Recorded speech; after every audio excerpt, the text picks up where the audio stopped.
Today's episode is sponsored by I Know What You Did Last Summer. Get it now on digital. When 5 friends inadvertently cause a deadly car accident, they cover up their involvement and make a pact to keep it a secret rather than face the consequences. A year later, their past comes back to haunt them, and they're forced to confront a horrifying truth. Someone knows what they did last summer and is hell-bent on revenge. As one by one the friends are stalked by a killer, they discover this has happened before, and they turn to 2 survivors of the legendary Southport Massacre of 1997 for help. Starring Madeline Klein, Chase Swee Wonders, Jonah Howard King, with Freddie Prinze Jr. and Jennifer Love Hewitt, I Know What You Did Last Summer is a perfect summer slasher, says Jordan Crucchiola of NPR. Your summer is not over yet. Don't miss a killer movie night at home. Rated R. Hormone Harmony is a game changer for women who feel off, physically and mentally. Created by an award-winning German nutrition scientist, it blends 12 evidence-based adaptogens into one capsule. No fillers, no junk, just science-backed support for clarity, comfort, energy, and confidence. With 50,000-plus glowing reviews, it's helped millions feel like themselves again. Try it now with 15% off your first order using code HARMONY15 at happymammoth.com.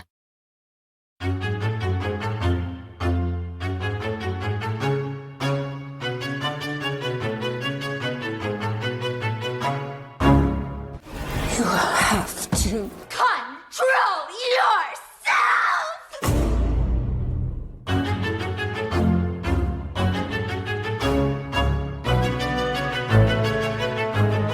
And welcome back to Horror Queers. We're talking, you put on your pink, I'll take off my pink.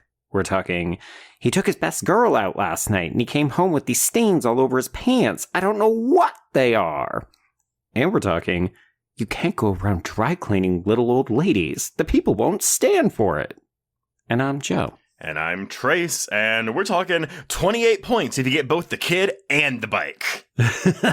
Yes, the vehicle is important. It can't just be the body count. It cannot. But everyone, we are discussing 1984's The Toxic Avenger, one of the, probably arguably the most famous Troma release. I would think so, yes. We have covered a couple of other ones. Obviously, we have talked about Killer Condom, which was, I think, released by Troma, but not done by them. So they're an interesting company. Very much so, and you are correct. Killer Condom was a Troma acquisition. We covered Rabid Grannies in our article series all those years ago, and I was not particularly won over with that movie. No. I think it's fun, but sure, no, and that seems to be the case with Troma, where it's like you either like really kind of hate everything they're putting out, or you love everything they're putting out. And indeed, I confess, like I didn't watch The Toxic Avenger for a very long time because I just thought I wasn't going to like it.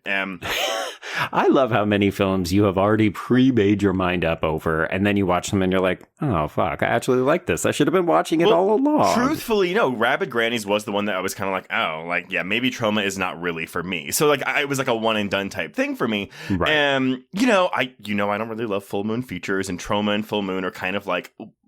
Well, I'm saying one and the same in my mind, although if you are fans of both, maybe y'all are also... They are not. Yeah, no. I was going to say. But they're both like really low budget, like B-movie horror studios. And yeah. I did watch this for the first time 2 years ago when the remake was premiering at Fantastic Fest, and I was kind of like, yeah, sure, whatever movie. Show me what you got. Mm-hmm. I loved this movie. I thought this was so fucking fun. It's really funny. It is not PC in any shape, way, or form. And no, and folks, maybe we'll just do a quick content warning here. So we are making liberal use of both the R and F words, as well as many racial slurs, and there is an animal death. And there is a kid death, too. So the kid dies, the Who dog cares about dies. the kids dying? Well, this is a pretty brutal kid death. But it's a dummy. It is, but still, like, people had issues with that when this film came out. Sure. But nevertheless, yeah, this was a blast for me. But Joe, this was your first time seeing this, so what did you think? Okay, so you had kind of prepared me for this. You have been talking a big game about this since, yes, we both saw the remake at Fantastic Fest. And I think it was either before or shortly after that you ended up watching this and you said, oh, yeah, it's actually a lot of fun. Like, I think I prefer it to the remake. And I thought, oh, okay, well, that's interesting. Yeah, because I remember that your experience was not the greatest with Rabid Grannies. Like, I think you found that movie was too dead alive, and I think that's what was sending you off. Yeah. but I was intrigued. And then you said, oh, well, we can cover it one day because not only is there a child death you're going to love, but there's also this weird smattering of queer content in it. So I thought, okay, well, sure. Yeah, Trace, whatever. We'll park it. And then we decided, oh, we should time it with the release because, of course, that new one is finally fucking coming out. So here we are. And I had a really good time with this. It's so fun. It's just a lot of fucking fun. Like, yeah, I'm not going to lie. The non-PC stuff is very non-PC. It's not like the most offensive movie I've ever seen, but there were a bunch of times where I thought, man, the 80s just did not give a fuck about marginalized people. They did not. But I think there's something about the tone of this movie where even though like it's there's hard so to many, be offended. Yeah, it's really hard. It's very equal opportunity. Like everyone is getting like kind of like taking pot shots at in this movie. It Yes. honestly reminded me of an early John Waters film. Yeah, it does have that kind of irreverent tone. And yeah, no one is safe. We will make fun of everybody. Yeah, and we won't really talk about the remake much here. I'm just going to put in my 2 cents. I did see this first, like immediately, like 2 days before seeing that remake. Okay. I think I just really latched onto the transgressive nature of this original film. And I don't think the remake has a lot of that. I think it is funny, it is very gory, but the transgressiveness, I don't fully think has made the conversion into that remake, and that's why I wasn't fully won over by it. But you saw the remake first, so I don't know. Yeah, and I do like the remake a little bit more than you. I can't entirely disagree with your claim, though. Like, the new one is definitely still trying to be transgressive. It's not entirely PC either, but it's doing what a contemporary film says is transgressive, which is like, well, we're not really going to be too offensive because we can't afford to piss anybody off because we do need to still make money. Whereas the spirit of this 1984 film says, oh, we're outside of the establishment and fuck everything. Exactly. Well, egg. Exactly. Exactly. But yeah, no, so I'm glad to hear that you really enjoyed this because, yeah, I have revisited this since my first watch and I was really worried. I was like, well, maybe it's not going to hold up. Right? Yeah. Oh, I've got the first time goggles on and then you realize, no, it's just a really funny movie. Yeah, exactly. So that's where I am with this. But do you have a lot of experience with Troma outside of the things that we have covered?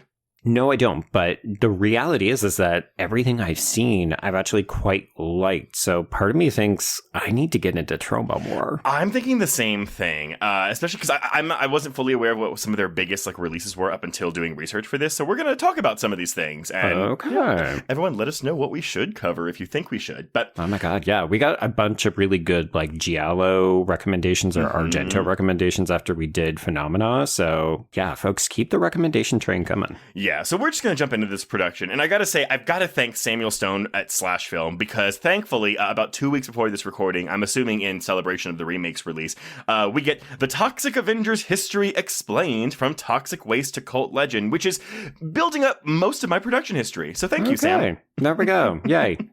So, okay, the origins of the Toxic Avenger are pretty much linked to the origins of the Troma Entertainment that we know today. And Troma is a film company that was founded by producers Lloyd Kaufman and Michael Hers in 1974. So, wow, okay. 10 years before this movie comes out. And Troma is the longest running independent film studio in the world and primarily produces low-budget independent films, mostly now and after Toxic Avenger of the horror comedy genre, all geared exclusively to mature audiences. Although, I'm going to say, I think I've talked to a lot of people who watched this movie as a kid.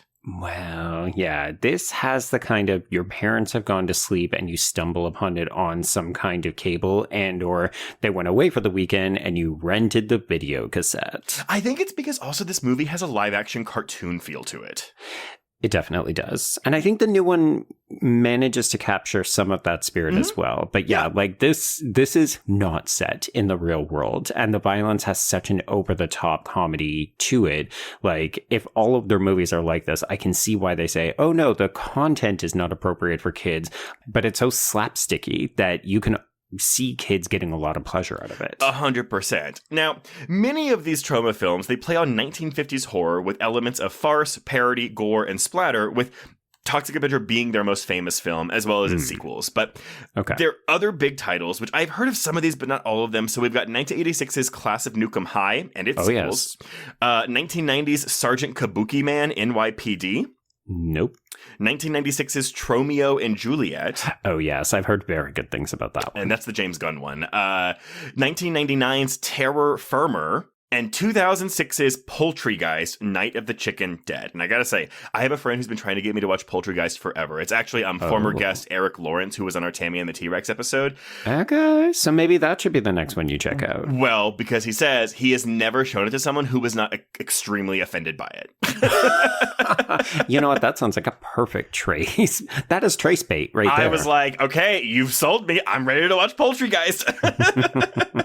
But I do love this, though. So in a subversion of the usual toxic machismo guerrilla filmmaking attitude that pervaded, or maybe still pervades, B-movie culture, Lloyd Kaufman is known for his kindness. In 2012, he released the Troma House rules on his website, which says, 1, safety to humans.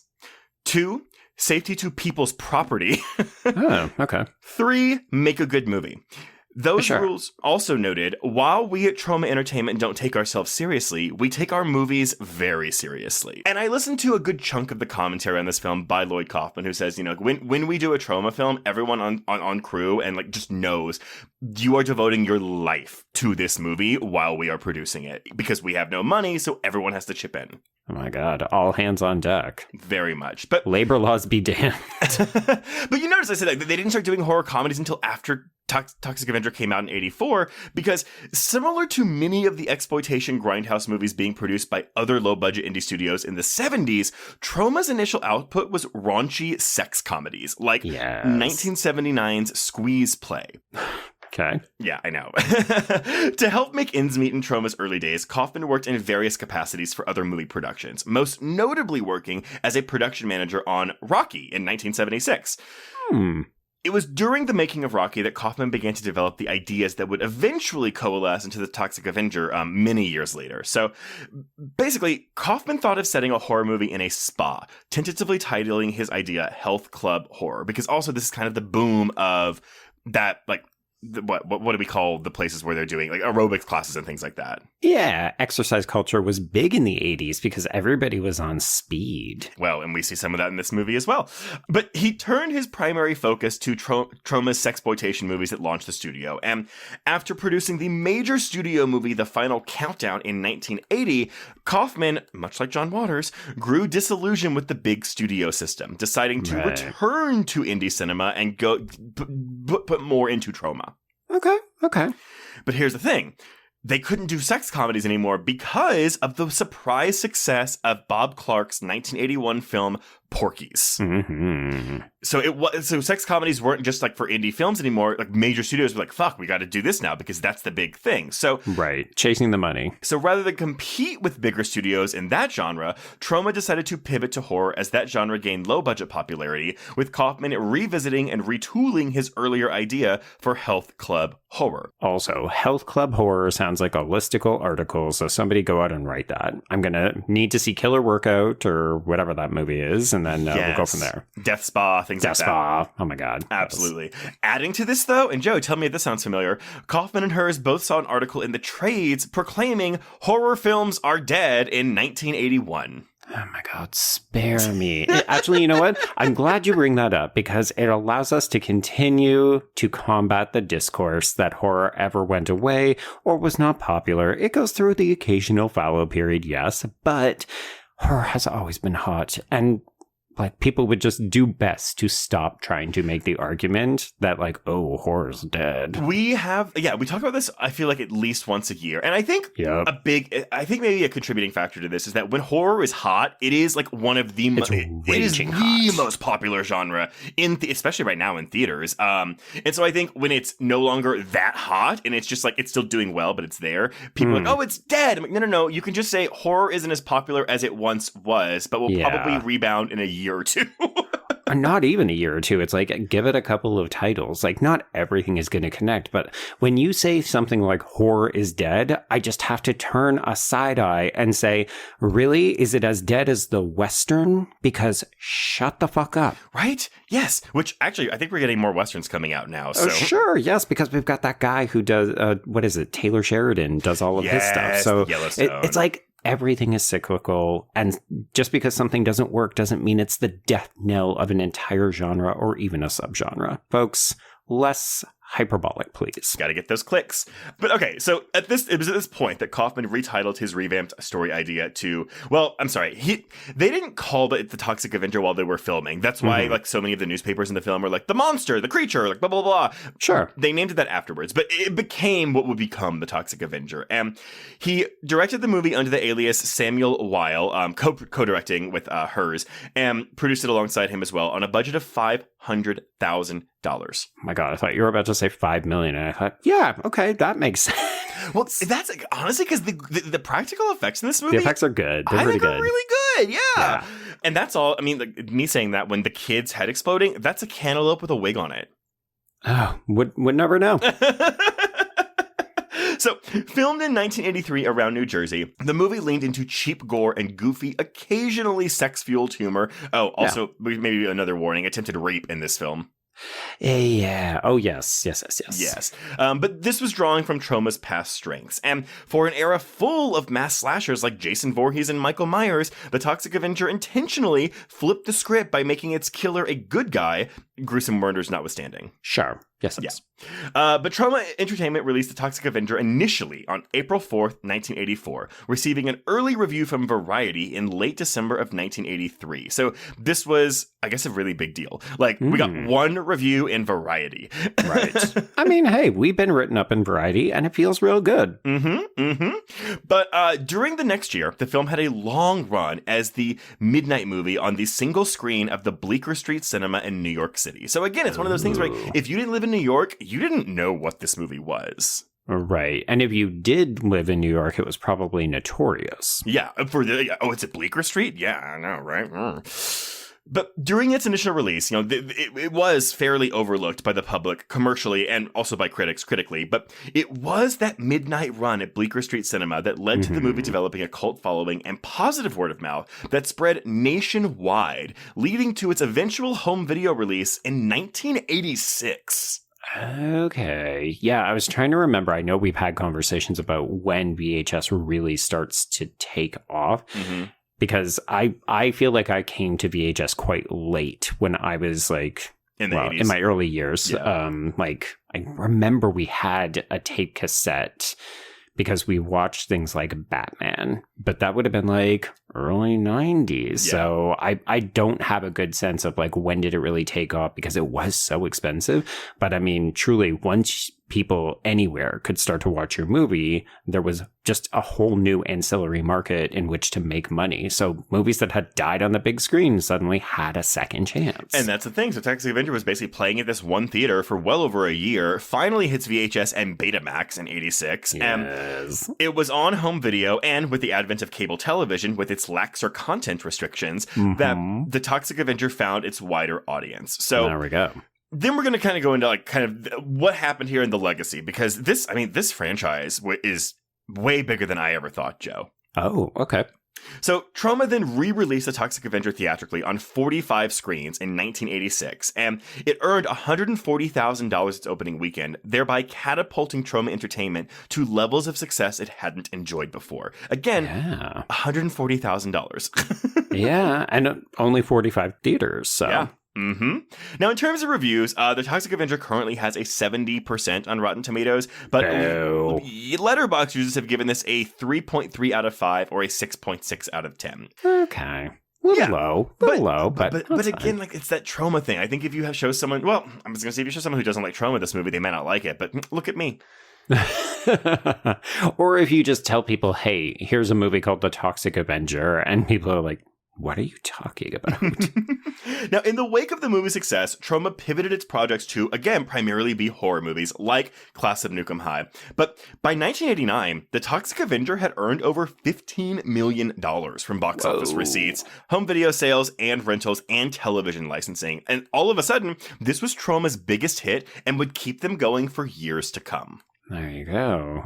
So I guess this is like the equivalent of Freddy and New Line, right? A little bit, yeah, just on a much smaller scale. Yes. Yeah.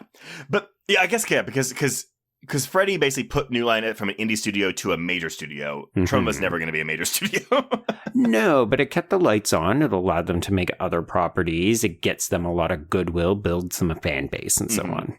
So this made a sequel something of an inevitability, with Kaufman and Hearst again directing and producing The Toxic Avenger Part 2. But while the production proved significantly more ambitious than the first movie, it also proved more complicated. So, the sequel sees a recast Toxie searching for his long-lost father in Tokyo, while chemical conglomerate Apocalypse Inc. initiates a hostile takeover of Tromaville, but, they filmed in Tokyo for the Tokyo scene. So, that's the money they were working with.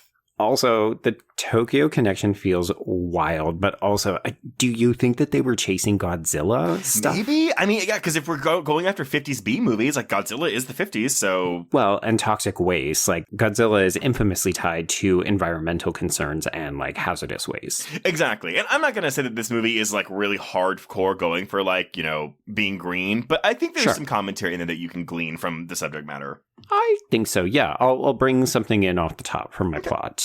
But Part 2 only earned about $800,000 at the box office, with fan response more muted than its predecessor on home video. But despite these setbacks, Kaufman and Hearst discovered that they had filmed enough material for another movie, leading to rapid development of a third installment.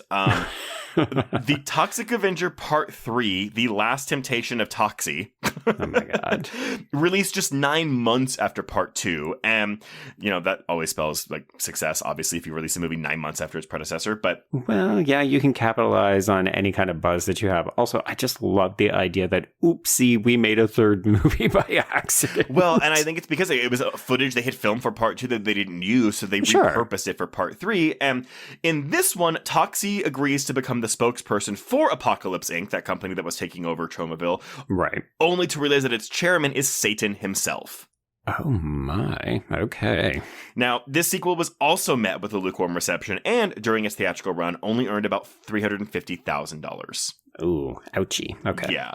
So, Troma then decided to reposition the Toxic Avenger for wider audiences through animation. This gave us 1991's Toxic Crusaders, which adapted the Toxic Avenger as a family-friendly aspirational figure, and his origins were reimagined in a far less gruesome manner for the 13-episode series, while the sex and violence in the movies, obviously, was excised completely. Oh, I had hoped you were going to say was increased dramatically. Yeah, exactly, right? But here's the thing. It also carried a strong environmental message because it came out just a year after Captain Planet and the Planeteers. Right, which of course we're also getting a remake of. Oh god, we are? Yeah. Oof, did not know that. Wow, that's something that I don't know how you would do that, but okay, right? It's really dumb. What do you mean? You don't want to put on a ring and just call out one of the... one of the elements? Heart. Oh my god, Heart was the worst. Shut up. It was the most useless. It also continued the trend, though, of animated series based on R-rated properties like RoboCop and Police Academy. Yeah. Oh my god. I know. The RoboCop TV series? What were we doing in the 90s, man? I mean, we were trying to teach kids that you should respect the police, which is... Well, but in RoboCop, do you think the satire carried over into the RoboCop cartoon? No. No, I don't. I mean, I could be proven wrong. I've never watched it, so actually, I don't know. If anyone, I didn't watch these. If anyone did grow up watching the RoboCop cartoon, let us know if there's still kind of like a satirical bent to it. But yeah, sure. I would imagine probably not. But probably not. Anyway, though it only lasted a single season, Toxic Crusaders helped keep the franchise alive well into the 90s, introducing it to younger audiences while its impact would be explored elsewhere. So, okay. Troma capitalized on this new younger audience heavily through merchandising, going so far as to license Toxic Crusaders to Marvel Comics for an 8-issue comic series, and this is as a tie-in to the animated series, which would keep in line with the tone and the content from the show. Given the perceived cross-brand appeal, they likened it to the Teenage Mutant Ninja Turtles, which also, so they were like, yeah, we're going to kind of copy that. And so Playmate Toys, which handled the Turtles action figures, also gained the toy license for Toxic Crusaders. And then they also developed a side-scrolling beat-em-up game published by Bandai for the Nintendo Entertainment System and Game Boy in 1992. Here's the thing. All of these creative decisions make more sense to me. Like merchandising for toys, going after the video game market, particularly at that time, it just seems like a no-brainer. Well, I think it's the thing, though, where it's again, if you have your kid watching this cartoon, playing this game, reading the comic, yeah, that's great. Do you show them the first movie? No, because here's the thing. You don't even need to. Like, they found a way to make a hard R family friendly in a way that would make them way more money. And that it did. So, over a decade after the Toxic Avenger Part 3, Troma produced 2000's Citizen Toxie Toxic Avenger 4, co-written by Kaufman and Hers, with Kaufman directing again. And this movie has a recast again Toxie, transported to a morally inverted version of Tromaville called Amortville. So it's just Troma inversed. Sure. While his evil double, the Noxious Offender, replaces him. Okay, I do kind of like that. Well, and again, I have not seen these sequels. By most accounts, 2 and 3 are not great, and 4 is, while not a full return to form, the best of the sequels. Okay. Again, yeah, so apparently this being an improvement over those sequels, Citizen Toxie is also the franchise at its most mean-spirited in terms of subject matter. So... Oh, well, now you're speaking my love language. Well, so here's the thing. Bear in mind, this comes out in 2000, and this movie opens with a school shooting relatively played for laughs. Oh, dear. Yes. Oh, dear. And so again, this is the year after Columbine, so it's kind of like, oh, we're really pushing those buttons in this one.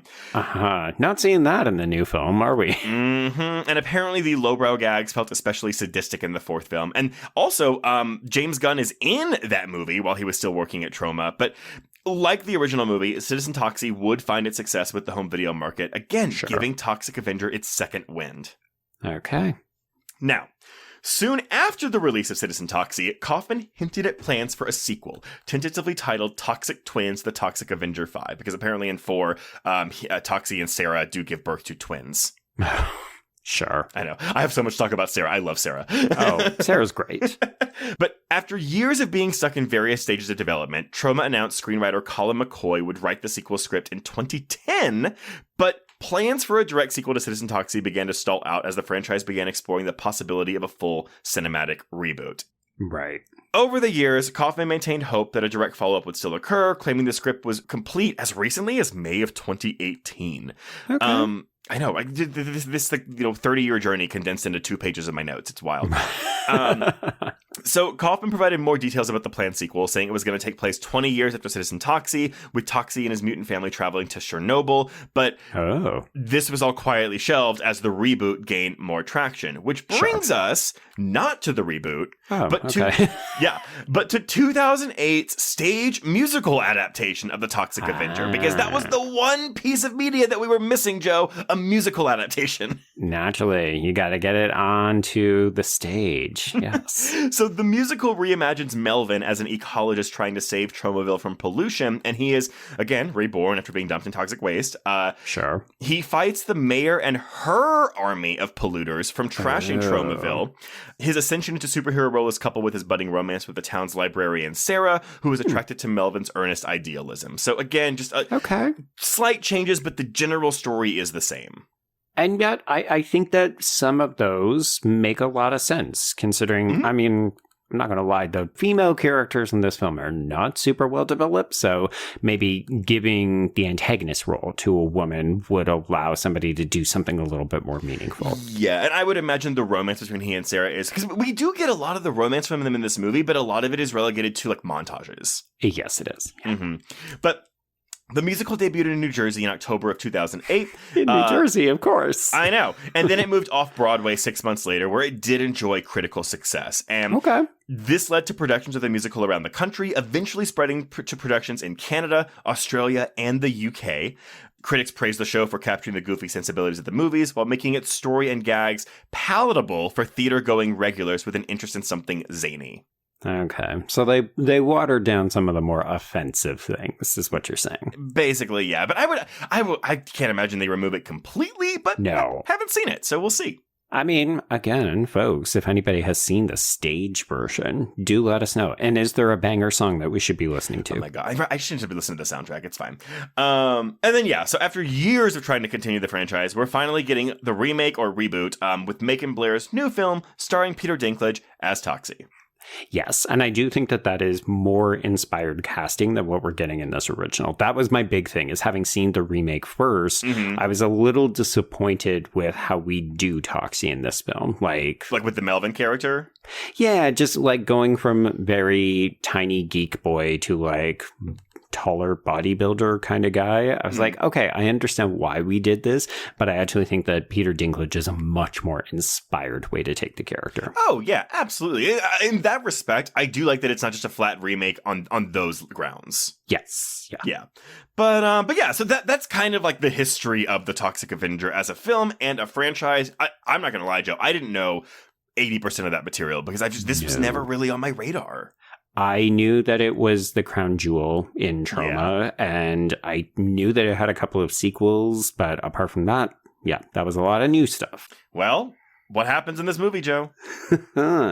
Okay, so the film opens with a kind of pseudo-educational voiceover about New York City and how it is contributing to pollution before zeroing in on Tromaville, population 15,000, which is the toxic chemical capital of the world. Oh, I should point out, too, this is the first Troma movie to use Tromaville as a location.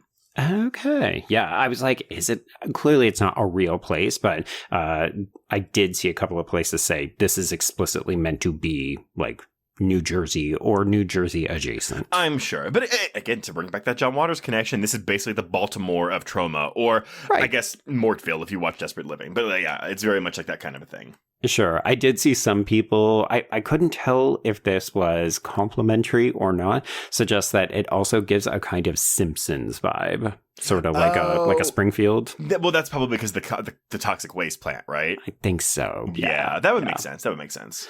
Okay, so I'm going to bring in the first of two references for this episode. The first is Antoine Bedell for Rant Bit, and Bedell says, this prologue makes two things clear. First, the Toxic Avenger will unfold not in the metropolitan center, but on the literal and metaphorical margins. This is less the mainstream than its stinking effluent, and proudly advertises its peripheral status as trash cinema. So I like that it's like Troma knows that it's kind of the bastard second child of like, you know, Hollywood or something. So it's kind of exemplifying this or embodying this in the movie and its setting. But then Battelle continues saying, secondly, at its heart, the Toxic Avenger is concerned not with an individual, but with community. And I thought that was interesting. Like in some ways, when you were talking about how they do take this character or this franchise into more family-friendly territory, I was like, well, that embodies the spirit of this movie, right? Which is really about the underclass rising up against the rich, the corrupt, the police to take control, to take back agency of the place that they live. Absolutely. And that's why, you know, you mentioned at the top that there's explicit queerness in this film with some kind of like actual queer characters peppered throughout. But like the entire theme of this movie gives me queerness. Oh, yes. Yeah. Like outsider status, you know, people being repressed and being told you can't be who you truly are. Lots of bullying. Yeah, lots of bullying. I mean, I'm surprised they didn't make Well, actually, I'm sorry. I'm not surprised they didn't make Melvin gay because it's 1984. But still, I mean, yeah. Yeah. Okay, so we shift to Tromaville Health Club, which is where we'll spend a large portion of at least this early part of the film. And this is where we're introduced to custodian Melvin Ferd, who is played in this iteration by Mark Torgel. And he is mopping floors while we see fit bodies, including a pair of gays wearing only bikinis. Oh my God. Working out to the tune of Sandy Farina's Body Talk. Body Talk. Body talk. It's pretty catchy. It's an earworm, I'm not going to lie. Yeah, I think it was maybe made for this movie, because I looked this up too, because I was like, this is catchy, but I don't know. Yeah, when I looked it up on YouTube just to make sure I got the name of the artist correct, it was definitely using artwork from the Toxic Avenger, so it's either prominently featured on the soundtrack or was made for the movie, or both. Yeah, and like, we have all these, you know, people working out, but then we also get like, this TNA Central all over the place. But then we also have this fat girl eating chocolate and chips while in one of the workout classes. And this is something that Lloyd Kaufman said. He goes, oh, we love fat people. We love putting fat people in our movies. We just love them. And I couldn't tell if it was we love to make fun of them or if we Right. just like them, so we want to put them in our movies. That was unclear to me, but Okay. Yeah, let's keep that in mind because we're going to come back to it when we talk about the mayor character. That's actually what my second reference is going to play into. But I will say this movie, like a number of good comedies, finds no shortage of sight gags just kind of happening in the background on the margins of the frame. So there's always something interesting to look at, particularly in this Tromaville Health Club scenes. Like any extra is doing something over and above. Like everyone is trying to pull focus by doing the most. I actually found it, I mean, this is an 82-minute movie. I think the credits rolled the 76-minute mark, but like this, I found it difficult to take notes on this film because I felt like it was moving so quickly and there was always something I wanted to note of what was happening on screen. Always. Yeah. And like these gym characters, none of them have names, but they're all very interesting and exciting to watch. So yeah, particularly during these scenes, I was just like, oh, this is fun. But also as a PSA, working out shirtless is disgusting. Please do not do this. Somebody else has to use that bench or that machine, and it's gross. Like, at least carry a towel and wipe it down. Well, it's okay, because if you do that, Toxie will just come and drop a bunch of plated weights on you.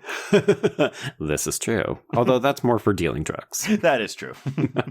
Okay, so let's meet our first set of antagonists. They are comprised of Bozo, who is played by Gary Schneider. He has a girlfriend, Julie, who is played by Cindy Mannion. We have a Corey Feldman wannabe named Slug, who is played by Robert Pritchard. And then he has a girlfriend named Wanda, who is played by Jennifer Baptiste. And they are all complaining because they hate Melvin. They call him Mop Boy. They don't like his shit-eating grin. He's always getting in the way. And I do love that the thing that really sets him off here is that he is just like minding his business, having a great time, bouncing around to the bops, and then he sticks his mop in the jacuzzi water. Yeah. And I think immediately, like, the acting style that we are seeing with all these characters is so extra over the top. I actually think, I mean, these are all great character actors that are here, but Gary Schneider's Bozo is probably my favorite. He is so over the top in a way that the others like aren't quite reaching. I found all of their scenes very entertaining. Oh my God. Yeah. He constantly looks like he's about to have an aneurysm because he is so upset to the point where you could have digitally added smoke coming out of his ears. And I would have thought it's totally appropriate. 100%. And that's the live action cartoon feel of it all. 100%. Yes, absolutely. Yeah. These characters are great to the point that I was disappointed that they're not the antagonists at the end of the film. Like, I understand why we need to go bigger and broader in terms of like systemic abuses and so on. Right. But I had such a fun time hating these people because they are so delicious. Yeah. Okay. So they rough Melvin up for sticking his mop in the jacuzzi. And then they basically suggest that he's like ruining Bozo's karma. So we need to do something about him. But also, you know, there's bickering and infighting within this group. Like they're very petty. So even in this moment, Slug notes that Bozo should actually be focusing on his fat gut. And this guy is trim and jacked. Like, he does not have any fat on him. Oh, yeah. He's just pulling like a piece of skin off of his belly to be like, oh my God, you stressed Bozo. Yeah. If you pinch your skin, then you are pinching skin. That is not fat. So later, Slug and Wanda are getting hot and bothered, talking about their hit and run spree. And I do want to make a very careful observation. We do get to see some tatas in this movie, and we see Wanda's semi-frequently, and the tan lines from her bikini are so specific. The tan lines are all over this place. I'm telling you, they were doing coke all over the movie set, and then they were just going to tan in their free time. Maybe, yeah. Although, ironically enough, we never see any tanning machines in this gym. No. I guess, the closest we get is a sauna, but that has nothing to do with tanning. Yeah, I don't know. Yeah. Clearly, we are spending some time in the sun, though. Yeah. Okay, so Melvin walks in on them dry humping in this change room, and this gets them very upset. Like, we just keep having repeated infractions or incidents where his sheer existence is very frustrating to them. Yeah, and apparently, fun life story fact, these actors, Jennifer Baptiste and Robert Pritchard, they met on this movie and got married afterwards. Oh, I know. adorable. Yeah, you get like a dry humping nude scene with them and then bam, get married. You know what? I like the feel of that dick. I want to marry it.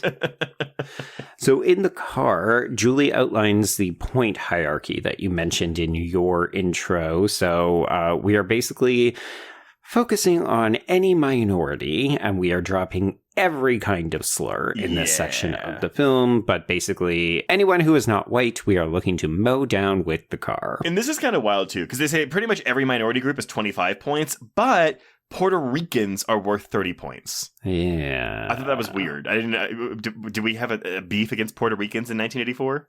Quite possibly. Yeah, I will confess, I really wanted to try to focus my reading of the film around the politics of 1984 and kind of what was going on. And I found something, but it wasn't as juicy and thorough as I was hoping for. So, we are in the conservative 80s.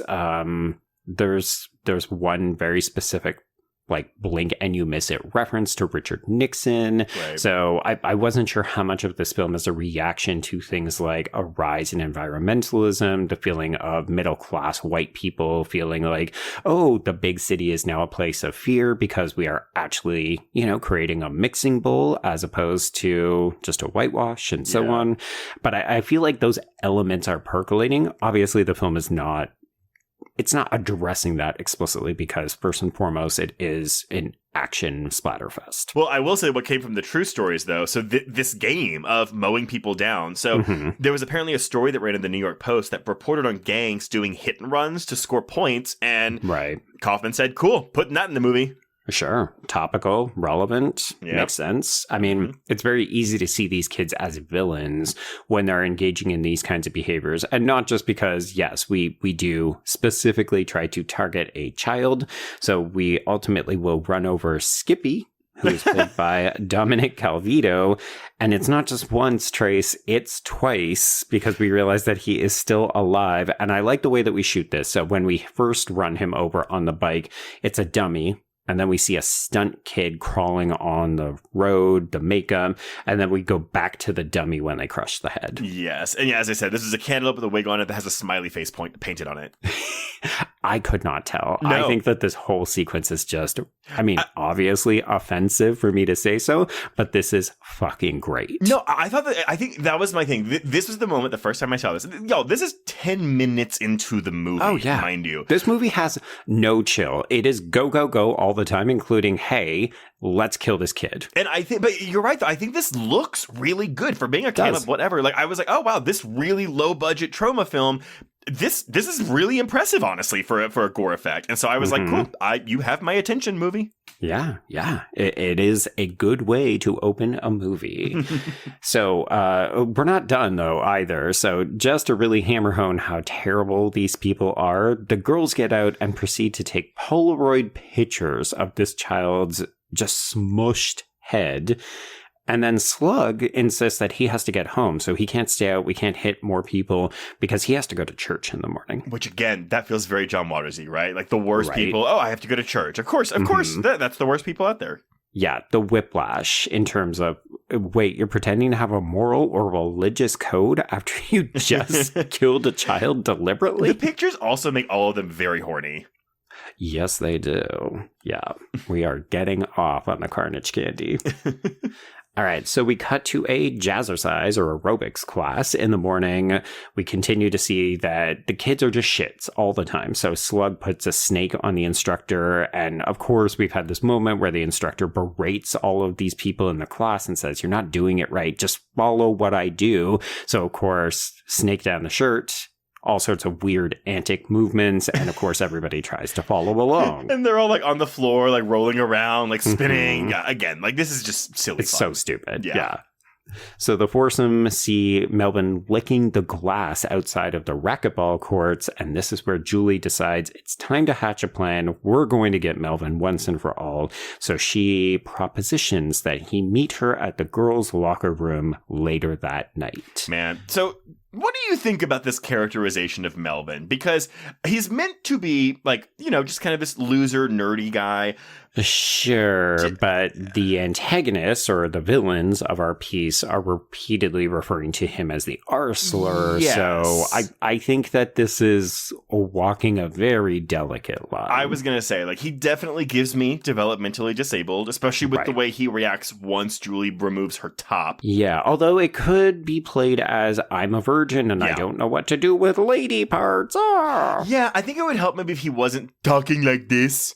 Yeah, the affectation is not good. Yeah. Either way, that's clearly, maybe that's why we shift from developmentally disabled, potentially, to a little person in the reboot. Yeah, I think it goes down a little bit easier, but obviously we're still playing with marginalized groups. Yeah. Mm-hmm. Yeah. A piece of background work that I really enjoyed in this moment where Julie is talking to Melvin is we see boys doing sit-ups in between puffs of cigarettes. That's funny. Like, that's what Slug and Bozo are doing. But then in the background, there's a trio of guys who just randomly beat up another guy for no reason. And there is no fight choreography in this movie. So it's people throwing stage punches that are about 4 feet away from another person. I didn't even catch this, so thank you for that. It's very fun. Yeah.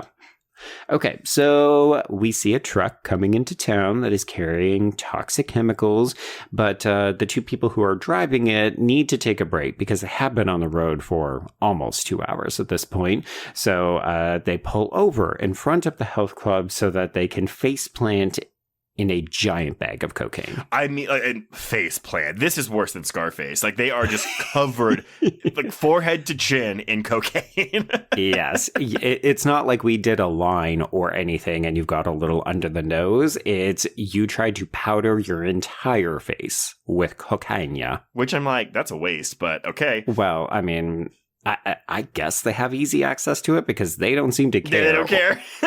But bear in mind also, all these toxic waste barrels are just open.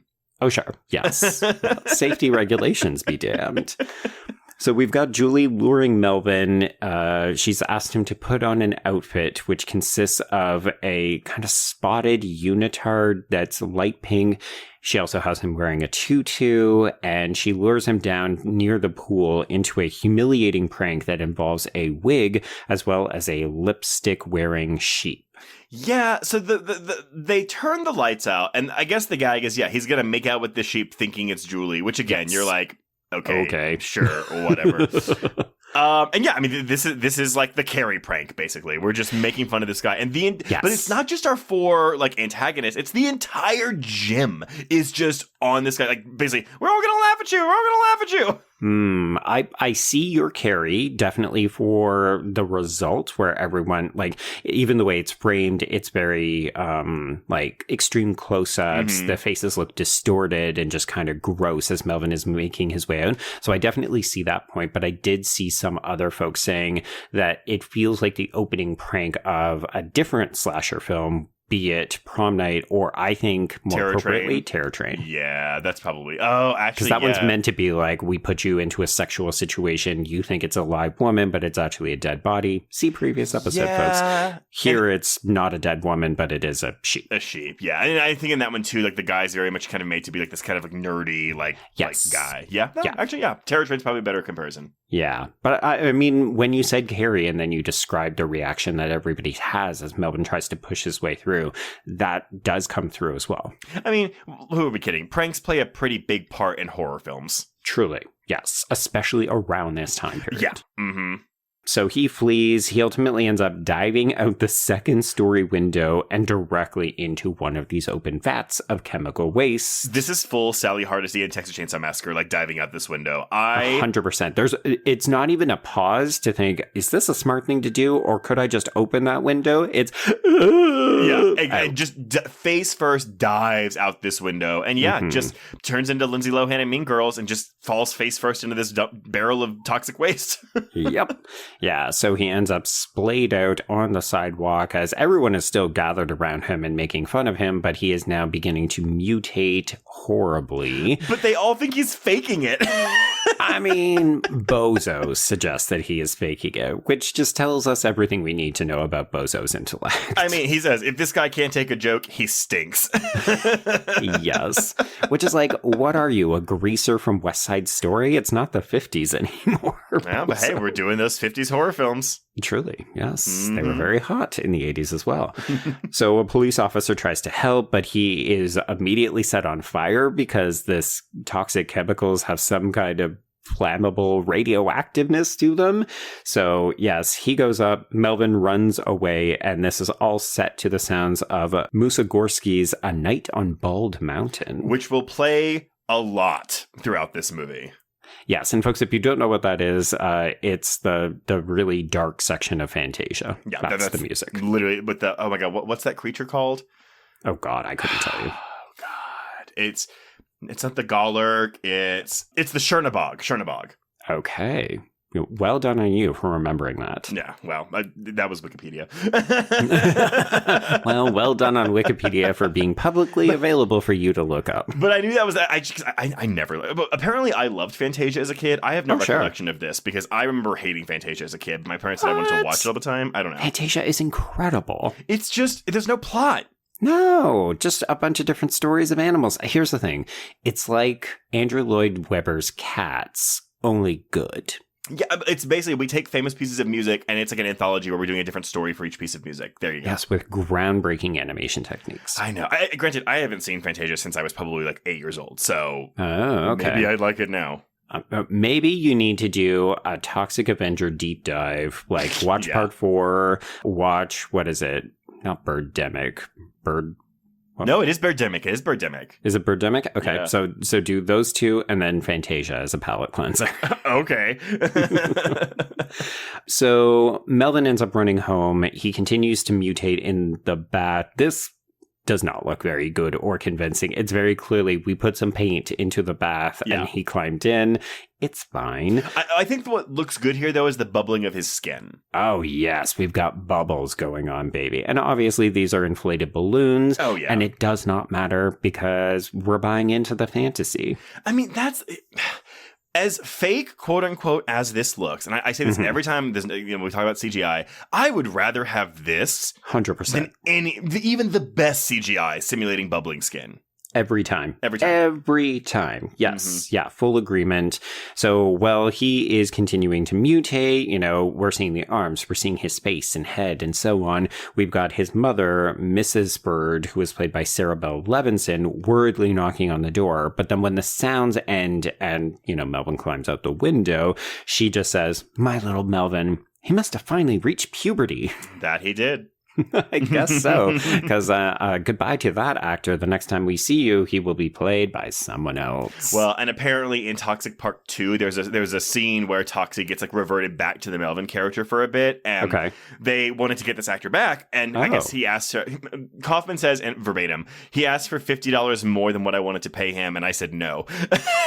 Dude, but that's how Troma splitting hairs on the costs here. Jesus, okay. So we cut to outside of a club. It's some kind of dingy, dark alley, and there's a sign that reads, "No pissing."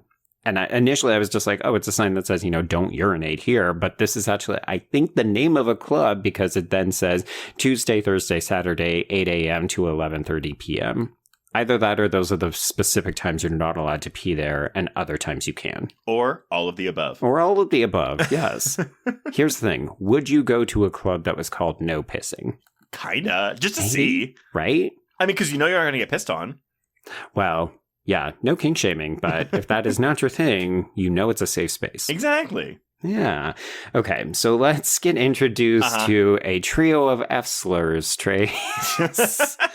Okay. We have the team leader, who is Cigarface, played by Dan Snow. We also have Knuckles, who is the less memorable one, played by Doug Isbeck. And then we have Nipples, which is listed under Wikipedia as a cross-dresser. I chose to say drag queen, played by Charles Lee Jr. This, again, when I first saw this, I was like, whoa! What are we doing here? And we're kind of playing into stereotypes here. These characters aren't really around long enough to for this to be offensive to me. But I was also kind of like, wow, one of these thugs is again, drag queen crossdresser, very effeminate too. Oh, I read all three of them as such. Oh, yeah, absolutely. But this is a gang of gays, baby. And I was like, good for you, Troma. I don't know if this is meant to be making fun of them or not, because they're villains, but... Well, the whole movie is is it making fun of them or yes? Yeah, basically, it's I think, just as we said, everyone is a target, everyone gets hit, and yet it feels like the film...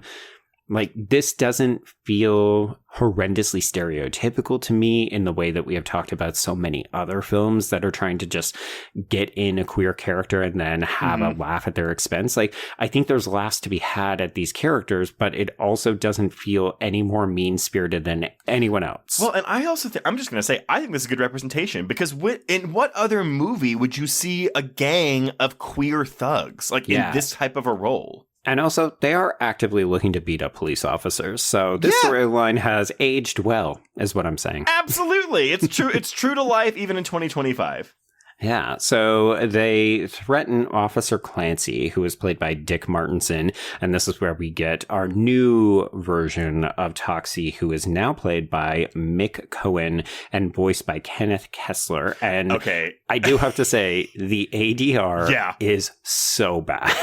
It's so bad, but it's so good. Every time he speaks, because the thing we're doing in this movie is we're not showing Toxie's face up until the last act of the film, and so it doesn't matter that it's not matching the lips because we can't see the lips, but it does not sound like the voice coming out of this creature. No, it sounds like it was recorded later in a sound booth, and then we added this in a computer, and then we sent the film off to print. It's to the point where sometimes when he speaks, I was like, who's speaking? Because I didn't think it was Toxie speaking. Yeah, no, it is wild. The other fun thing that we get out of this sequence, because yes, it's our first big action sequence, Trace. So we get to see these gay thugs try to beat up Toxie. And of course, he's just beating the shit out of them.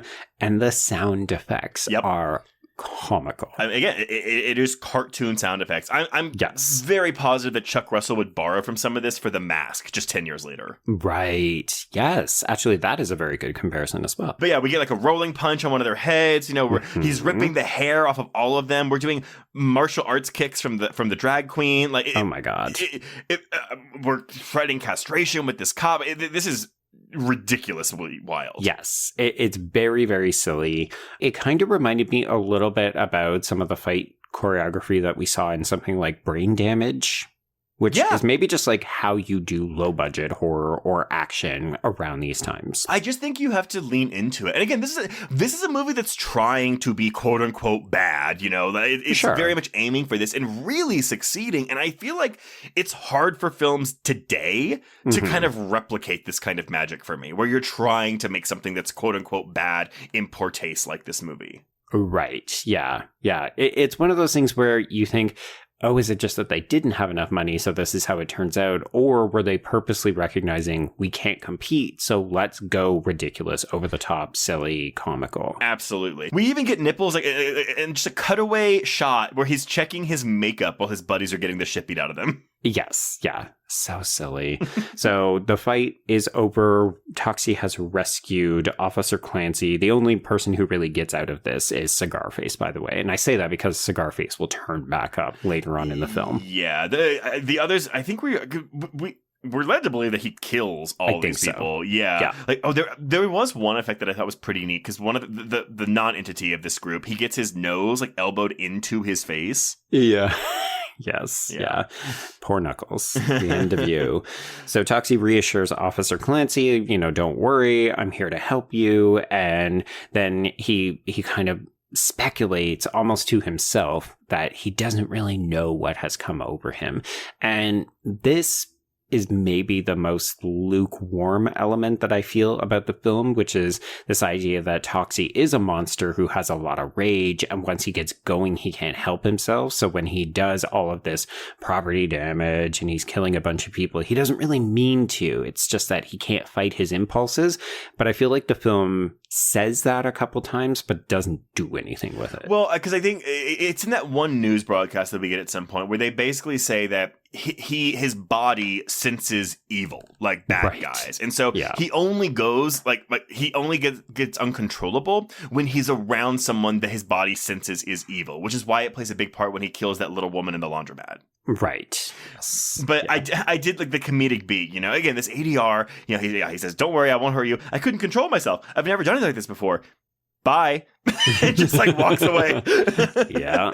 But I agree. I think that's something that the film could have played more with, especially since we're basically doing like a horror superhero movie, and even like work that into the plot some way. But it's just more so, nope, this is just kind of his MO. Yeah. We'll have an opportunity to unpack this a little bit more when we get to Julie's death scene, which is when the film really pushes up against, it's practically a slasher film at this moment, except the hero is also the antagonist or the person who's committing the murder. Which I do think it's interesting, though, because that death scene is off screen, assuming it's a death scene.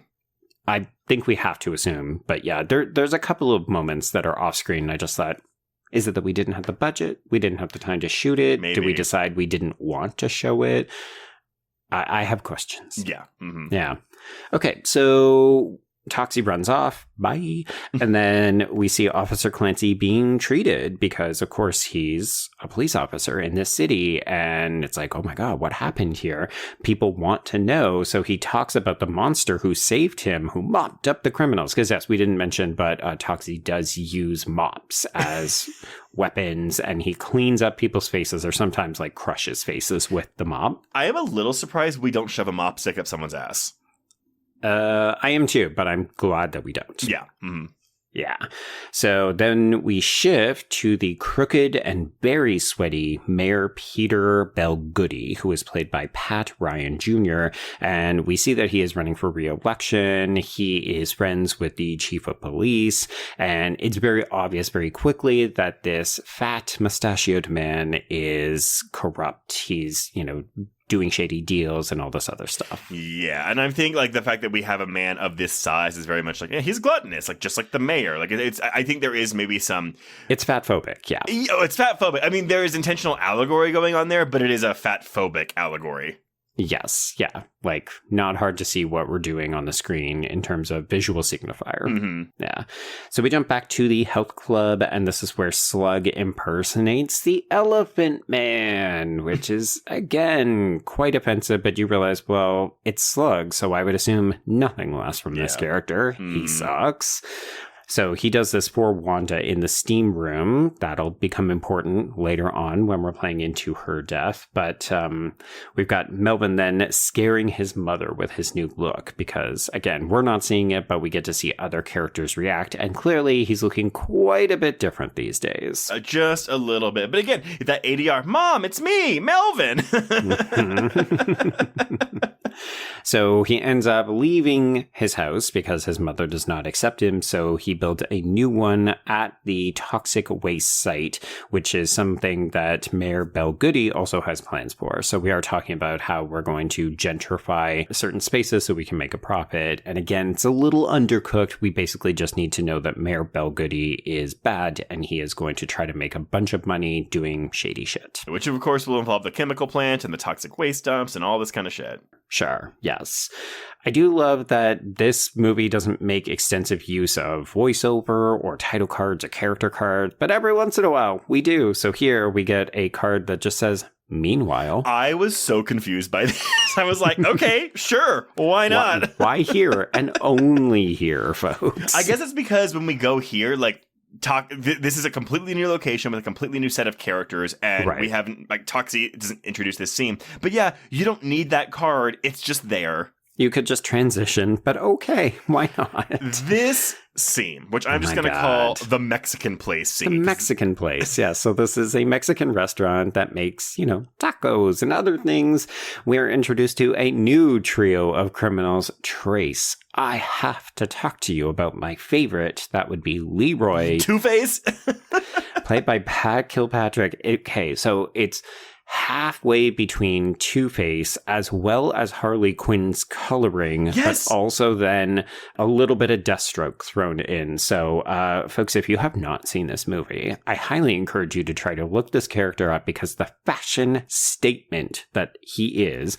So, yes, he has half of his face painted. He is shirtless except for red suspenders, and then he has red briefs that are over top of black leggings. Yep.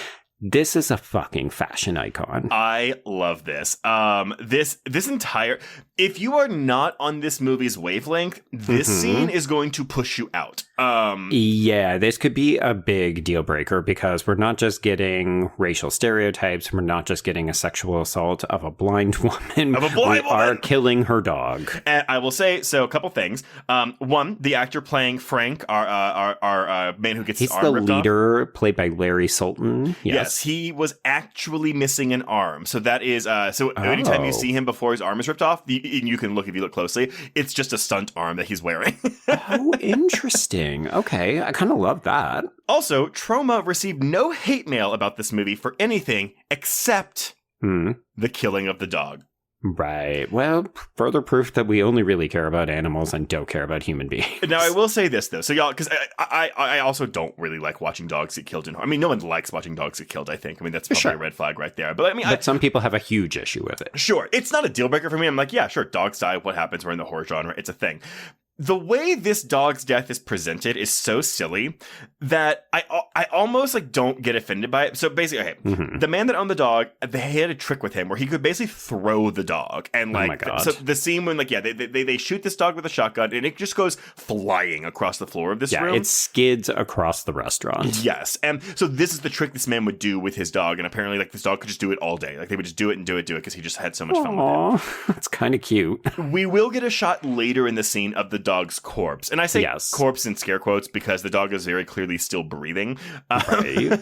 But I don't know if this is the same dog or not, but they basically squibbed a rug that they put on the dog and did a really quick close-up of this little like rug on it that was acting as the shotgun wounds. And yeah, this did upset people, but I think the way this is presented, again, you can tell this is not a real dog getting hurt. It is just silly and funny, but it is dark compared to a lot of the other stuff in this movie. It is, yeah. Like the child death is so over the top comedic that you can't help but laugh at it. And then, yeah, I think if you're sensitive to animal cruelty, this one is hard. And really, it's just this first part and then the beginnings of a sexual assault that Frank will initiate on Sarah, played by Andre Miranda.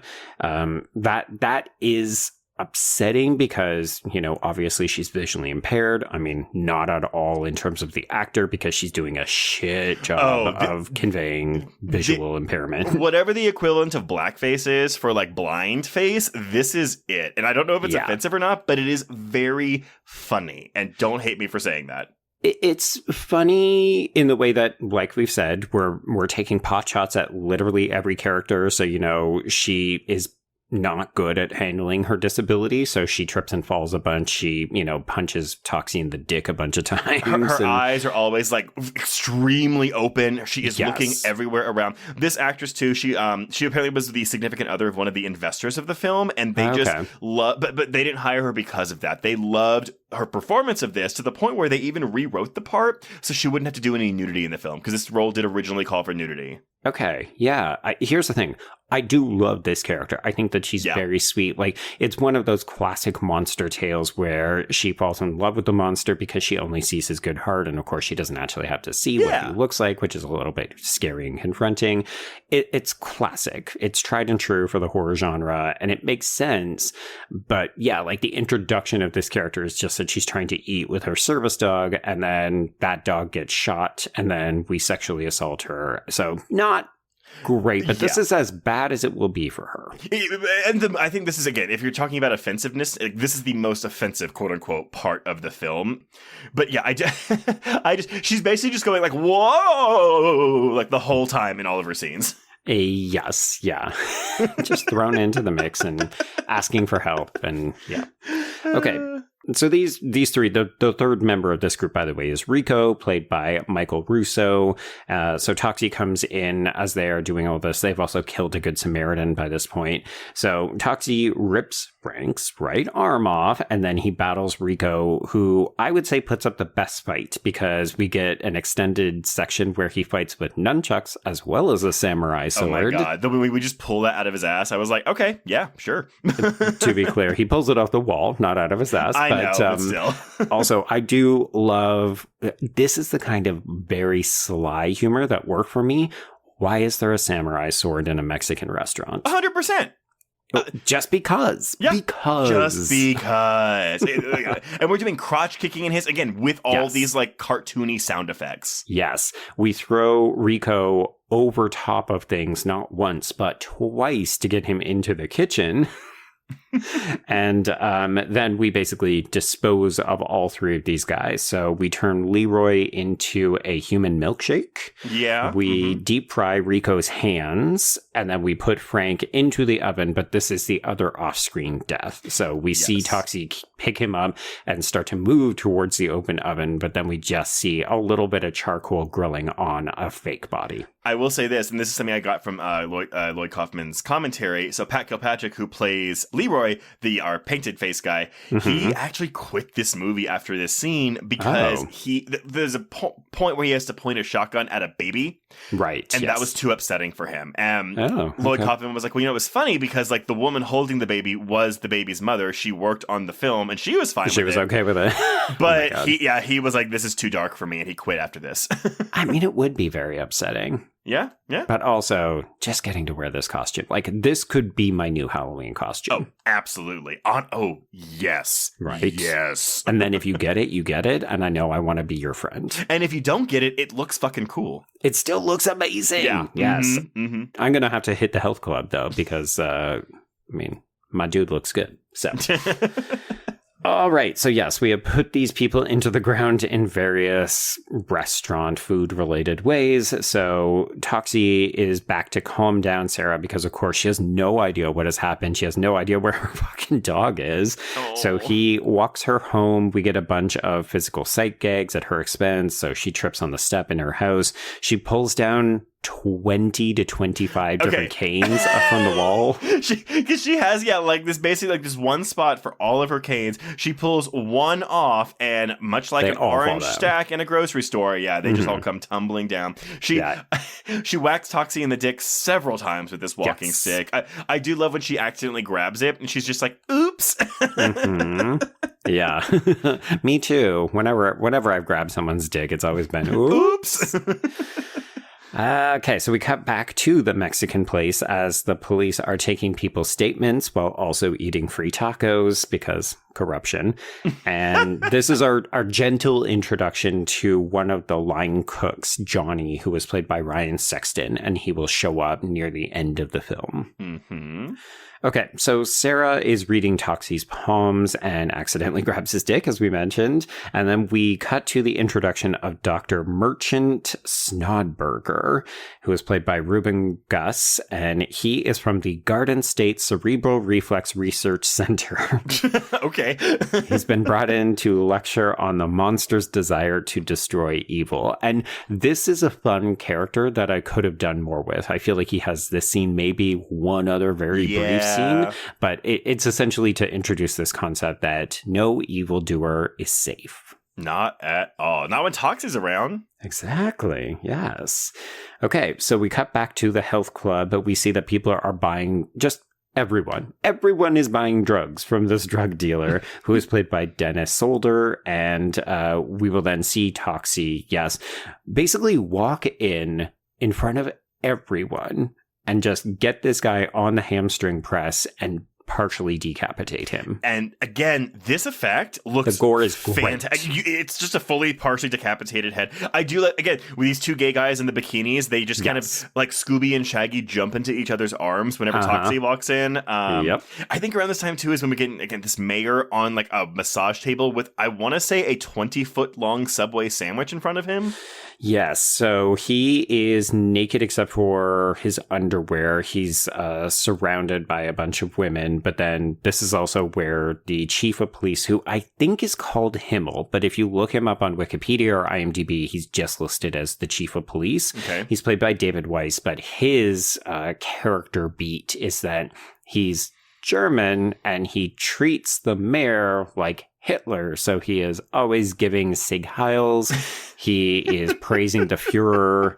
So obviously this is all very offensive, and yet it kind of works because we are talking about corruption. But Trace, this is when I'm going to bring in my other reference. So a piece by Jeremy Lowe called Lost in the Gutters. The Toxic Avenger is crude, violent, and kids love it for Daily Grindhouse. And so Lowe is just talking about his affection for the film, but there was this one part that caught my eye. So he mentions seeing multiple scenes of Mayor Belgoody either shirtless or close to naked, and his hairy, obese body jiggle stirred something in my loins. Oh. The Toxic Avenger helped me come to terms with my sexuality and the fact that I'm a chubby chaser. And I wanted to bring in this piece. This is as much as I'm going to use Lowe for, but I really got my hackles up about the depiction of this character because I was like, oh my God, can we not with the fat phobia? Like, it's just so offensive that we've got this man's fat body and how he's sweating and all this other stuff. I just found it really gross when I watched the movie. Mm-hmm. And then I read this piece and it once again reminded me that there is a kind of visual opulence and excitement for different people and different kinks and all these other sexualities. So I had to check myself and be like, well, you see fat phobia and maybe we're making fun of this character. And somebody says, this guy's hot, and I'm turned on. That, if there's anything I've learned from doing this podcast, Joe, it is that everything can be seen as offensive or affectionate, like depending on who you are and what point of view you're coming from. Because even if the intent of this was fat phobic or is, I'm pretty sure it is.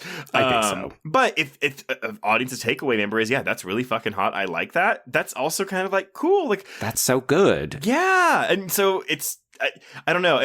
I do often work in kind of black and white mentalities. It's like, no, it has to be this or this. And I just, again, through doing this with you for so many years, it's like, no, something can be many things at once. Indeed. Yeah. Yeah. I just love the idea that some little queer boy watches this movie and says, oh, I think I just found out what turns me on. And it's like, cool. The Toxic Avenger helped you figure yourself out. But then going one step further, then you're like, okay, cool. Yeah, that's an attractive thing. But then what if you start fetishizing it? Then that becomes back into bad territory for some people, but not for others. Yeah. Here's the thing. I wouldn't even necessarily say a fetish is a bad thing. I consider that like a hard stance on a kink. I think as long as you then don't diminish people to the fetish, right? Which is maybe what a fetish is. I'm probably going to get corrected by people, but I think if you say, oh, this helped me to figure out what turns me on and what I want to look for in romantic or sexual partners, good. If you say, I don't even care about this person, all I care about is the fact that they're fat, then it becomes an issue. Yeah, exactly that. Okay. Yeah. Okay, so let's jump back to Toxie. It's time to deal with Wanda. So she is masturbating using the Polaroids of this dead child in the steam room. Which is a sentence I had to read out loud. I just when I think this movie is like not going to go any further, we get something like this. Yeah. So Toxie has come in essentially pretending to be Slug because he's covered himself up with a towel or a blanket or something. So it recreates that scene of when Slug sneaked up and then imitated the Elephant Man. So this is how Toxie is able to get the drop on her. And he ultimately like burns her ass on the steam rocks. And I think we're meant to assume that this would kill her. I don't think it would. I think it would just really fucking hurt. Yeah, but I mean, but that's all we get from it. Which again, I honestly, these four characters, I'm surprised we don't get worse deaths for all of them. Because agreed. Bozo gets the worst of it in the sense that he gets an extended car chase and an explosion. But even that, I'm like, it's not that bad. Why aren't we seeing these people just get like mashed? Exactly. Yeah, because it is kind of like a rape revenge film or a horror film where you basically go out and you seek revenge for all of the bullies. So you take them out one by one. But none of these four really get the big, powerful death. I do think Bozo's is supposed to be the most impactful. I know. I just, me, a fucking car explosion. Like, I don't want an explosion. I want to see this body. I want the partial decapitation from the plates, the weights. Sure. Yeah. Randoms get the worst deaths in this movie. Mm-hmm. But I will say before we leave this scene, because this is the end of Wanda, but before we go into the steam room, there's a moment where Toxie pauses under a sign that says people with evident skin or body infection should stay out of the pool. And he just kind of pauses and takes a look at it and then continues on. And again, I appreciated the restraint of not needing to reinforce this in any other way. It was, here's a sight gag, moving on. And that's the thing, the gags just come fast and the furious. Truly. Furious. Like, it's just constantly, like, if one doesn't work, we're moving on to the next one, like the best comedies. Yeah, exactly. Yeah, your hit-miss ratio could be high or low depending on your mileage as an audience member, your proclivity for offensive humor. But if you don't like something, there's usually something coming 5 seconds later. What do we think of his killing one-liners? Like when he puts Wanda on these coals, he's like, let this be a lesson for you, hot ass. It's fine. It's fine. I prefer the one he does for Julie, but that's okay. Mm-hmm. So, yes, he takes a toxic piss, which is something that happens in this film, and then he is solicited by a pimp who is offering a 12-year-old nice young poontang for only $12. Okay, but I do like that she gets out of the car and she's like, you said you were going to take me to the David Bowie concert. He's not David Bowie. Yes, stranger danger. This girl needed a harsher dose of it because clearly she still has not really learned the lesson yet. So again, if you didn't think the movie was going to go there, we've got child prostitutes in this movie. Indeed we do, but this is as far as we're going to take it. So she flees, and Toxie takes care of this guy as well as all of his bodyguards, or his scum is what Toxie refers to them as. But anybody who is left alive at the end of this scene, we warn that things are going to change in this town. I do love that we get to see one of them just totally pisses jeans whenever Toxie picks him up. Yes, close-ups of wetting of the pants. And I firmly believe, that's real piss. Maybe. You know what? Authenticity. Mm-hmm. The name of the game for Troma. This is where we get a montage of all of the good deeds. So he rescues 2 kids who are sitting in the middle of the street. This is a Darwin Award. We should have let these idiots just get mowed down. Well, because Bozo and Slug are about to run them down. So luckily Toxie's there to save the day. But I mean, I will say, I was like, oh man, we could have had 2 more kid deaths here. Right. I don't know how they would have topped the first one, but I'm just saying, I was scottied out of the opportunity to see more child dummies get run over by cars, and I'm offended. I'm telling you, like, this movie legit has one of the best child deaths I've ever seen put on screen. It is just so It's pretty good. Yeah. He also helps an old lady cross the street. He randomly reaches into a housewife's house so that he can open a jar for her. Open a jar of popcorn kernels, which, when he hands back, have popped. Oh, well, yeah, because we keep doing a weird thing where he is radioactive or something. But here's the thing. He will fully fuck Sarah later. I know. Well, because you said when he was transforming in the beginning, like, that one guy got his hands lit on fire just from touching him. And the rules of the effects of his body, like physical touch, are wildly inconsistent in this film. Truly, yes. It's clearly not something we cared to think too much about from a screenwriting perspective. But yeah, as an audience member, you will break your brain trying to figure out how he doesn't kill Sarah. But Joe, during this montage, we also go to a salon. Yes, we do. Yeah, because the court of public opinion is changing. We get spinning newspapers convincing us that, people are coming around to the monster. But of course, yes, the gays work in the hairdressing salon, Trace. I hear the monster is so big. What do you think that refers to? Well, I hear he's got his eyes on me.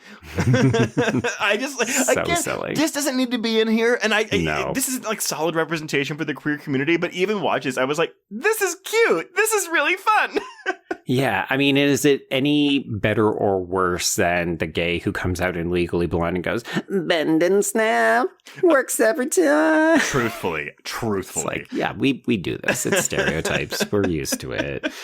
Okay, we do see, though, that the jail is getting overcrowded. So this is a sign to Mayor Belgoody, as well as the chief of police, that we need to focus our attention on Toxie. He must be stopped. He must be killed before he kills us. This is also the thing, though. So so he's not killing everybody. He's just killing some of them and jailing the others. Yes, indeed. Yeah. And we don't know why some people get their faces pushed in and murdered with mops, and some people end up in jail, but sure. Okay. Sure. Why not? Yeah. So first to try to take Toxie out after this kill order gets put in is Cigarface, who shows back up. So 1/3 of our gay gang. Throwing out phrases like monster F-slur. Yeah, which, sir? Question mark. So we form a circle and we take out our guns, and of course Toxie just, sidesteps or ducks or something. So they're all like circling him, pointing their guns at him, and he just, when they're all about to shoot at the same time, he just jumps, and they all shoot each other. So they're all dead. Yeah, we've got Sarah being harassed because Tromaville is just filled with bad citizens, so she's getting harassed.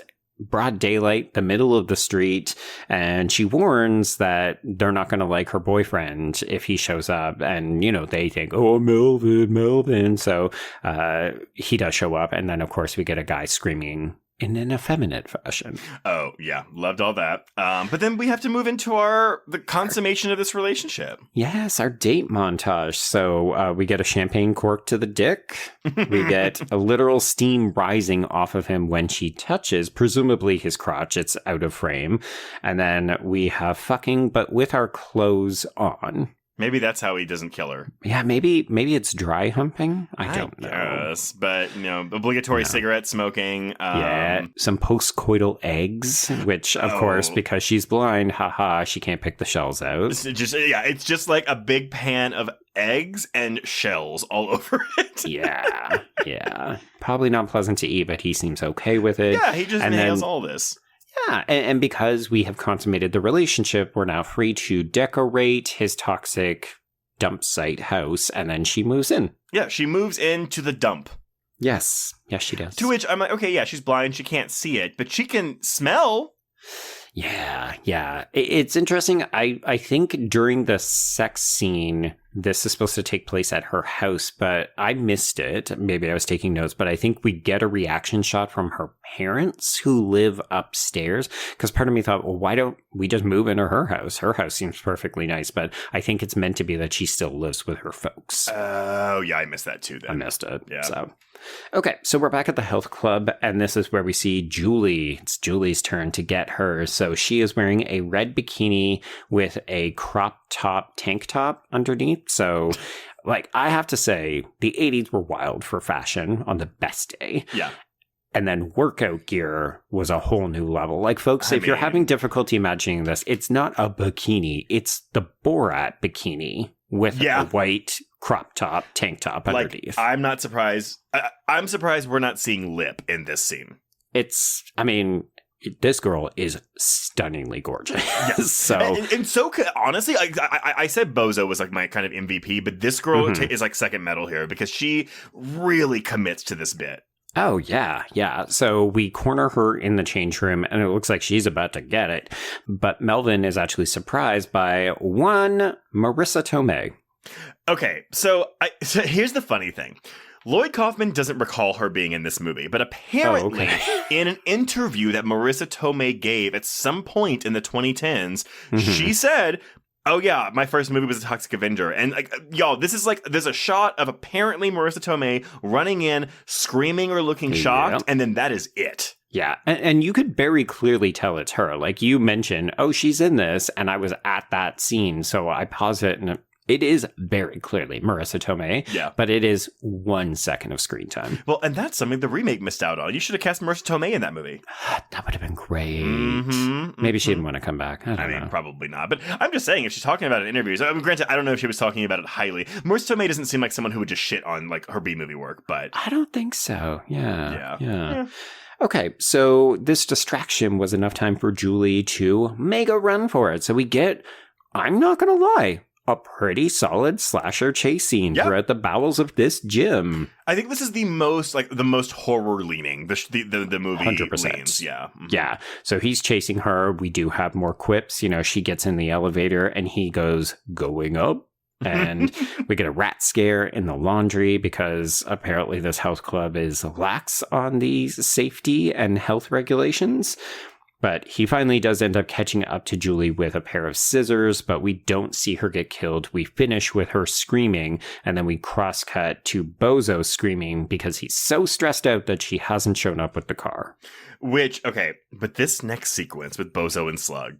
Where they beat up an old lady? Y'all, I mean, okay. They feign helping an old woman with her groceries, and then because they need her car. They proceed to beat the shit out of her with her own cane and just leave her on the side of the road. Well, this is after Bozo sucker punches her in the gut. It's wildly offensive. I definitely cackled. I kind of hoped it would go further, but we don't. We just take her car. And here's another example of how fast this film moves. I thought, okay, so we're going to get to see them go on a bit of a joyride or something. They don't even peel out. Mm-hmm. Before Toxie has jumped onto the hood of this car, stabbed these scissors into the roof, and then we drive off, and we just pull Slug out from the passenger side. He eats shit on the road. That's the end of Slug, everybody. Again, disappointing for me. Because Super. Slug, because I would argue that Slug maybe has more presence in the film than Bozo, because I think he's given more to do with the Wanda of it all. But, yeah, I think so. But I was like, why don't we get a good kill scene for Slug, man? What are we doing? I didn't think he was gone. I thought we were going to come back to him at some point, but no, apparently, I mean, the car is moving quickly, so it's not a surprise that he would die or suffer very serious injuries. But I fully thought, the way that the film is so comedically over the top, that this would have been like a cartoon bounce and he'll be back for the climax or something. But no, this is it. Just put an insert shot into this actor lying on the floor with a bunch of ground meat smeared on his face and ketchup sprayed all over it. That will tell me his face was destroyed by this throw. Or, he lands in front of another car behind them and he gets run over or something. Oh, yes. And again, that can be a dummy. Just get a dummy out there. Yes. Dummies. Always dummies. Always dummies. So, okay, we've got this high-speed joyride. It's not a car chase because it's just the one car, but Toxie will not let go. So he's on the roof, but then he assumes the passenger side seat. He fights with Bozo over the wheel, and when Bozo says, "Give me the wheel," Toxie rips it off and hands it to him. We do narrowly avoid plowing down an entire playground full of children, and Trace, I again was disappointed that we didn't get more. I am too, but also even the way this is shot, I was like, wow, dude, you're really driving a car through a playground full of children. So this is, again, pretty neat. I do think this entire sequence goes on a little too long. Yeah, the drive goes on for quite a while. We're really going up and down the streets and all these other things, but the payoff is pretty good. So yes, we've handed Bozo the wheel so he can't steer. Toxie doesn't even try to escape from this car before it goes over this, I'm going to say bluff. In my notes, I had cliff, but it's not really a cliff. Yeah. I thank you for bluff, because I was like, it's not a cliff, but it's not a hill. So, yeah. So the car crashes, and it, of course, explodes, as cars are apt to do in action movies. And we do get to see that Bozo's body is horribly burned, and Toxie doesn't seem much worse for wear. He just kind of climbs out and walks away. Walks out of the car. Totally fine. Yeah. So this is one of the other tricky things with the film. It moves through sequences and characters quite quickly, and then it just has these very arbitrary, okay, it feels like the movie has reset, or who is this? What are we doing? So this introduction of Mrs. Haskell, who is played by Norma Pratt, feels a little jarring. It's like we're just suddenly in a dry cleaner's. This short, older woman shows up. This is where she's dropping off the cum-stained pants of her son. Which is just great, by the way. Which is great. We just talked about The Sweetest Thing and how it's got that fantastic sight gag. So this feels on par with that. Trace, did you also catch that she's reading a Playgirl magazine? I did not, but that's amazing. But you're right, because we cut here and we're like, you're thinking, should I know who this woman is right now? Yes. Who the fuck is this character? At this point, we're probably 50 minutes into the movie.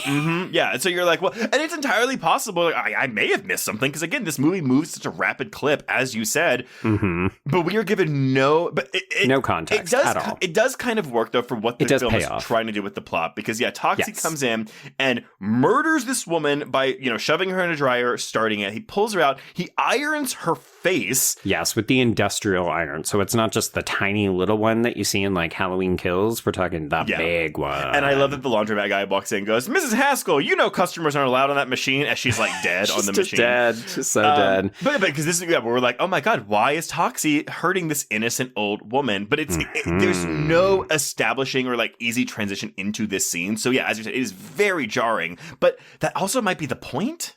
I think so, yeah, because this is a bit of a twist. You think, oh, Toxie has actually lost it. He's now just killing innocent people. And let's be clear, he did nearly just run down a bunch of families on the playground. So maybe he has lost control. Which the newspapers will say is monster hero kills innocent woman on those spinning newspapers. Indeed, which is wild considering in a few scenes we will literally clarify who she really is. And I don't know why we wouldn't have found out that information before we went to print. Well, but okay. And that's where, because again, like he's killing her. He doesn't know why he's killing her outside of the fact that his body is making him do it. Sure. That we don't address the fact where it's like, well, again, my body makes me kill people that are actually evil. That should mean something. And we don't address that at all. No, not really. Like, I think you could actually miss that piece of information and just say, oh, he has homicidal rages that he can't control. And he's worried about it. Okay, so we cut to Sarah. She is in their home sweet home at the dump, and she is reading Braille Mirror Edition. So it's the magazine Mirror, and it is Braille Edition. Oh, I thought it was because it's called the Braille Mirror, so I thought it was like the newspaper that was just all in Braille. I mean, yes, the joke is just she's reading in Braille, as though that is funny. And you're like, no, that's how blind people read, but okay. Actually, there are gags in this movie that do feel like they'd be more at home in a parody film. Yes. Yeah, like this is very stupid humor. And then okay, so this is the moment that caught my eye in terms of the political commentary for 1984 and what was going on in the real world, because we see Toxie coming home, so he's stepping over things at the dump. One of the things he steps over is Richard Nixon's book, 6 Crises. So he will come in, he'll scare Sarah, and it's just this blink and you miss it reference. Part of the joke is obviously, oh, here's the book written by a former president in the landfill site. So that's one part of the joke. But I looked this up. So 6 Crises was published in 1962, and it recounts Nixon's role in 6 major political situations. This is Nixon's attempt to make himself look a little bit better, because he's essentially copying what John F. Kennedy had done, because JFK had published a book a couple years before called Profiles in Courage. To me, the big distinction is that JFK's book is actually about other people who shine during a political crisis. And then Richard Nixon's book is about him. And this comes 2 years after he lost the election to JFK. So it's kind of fascinating.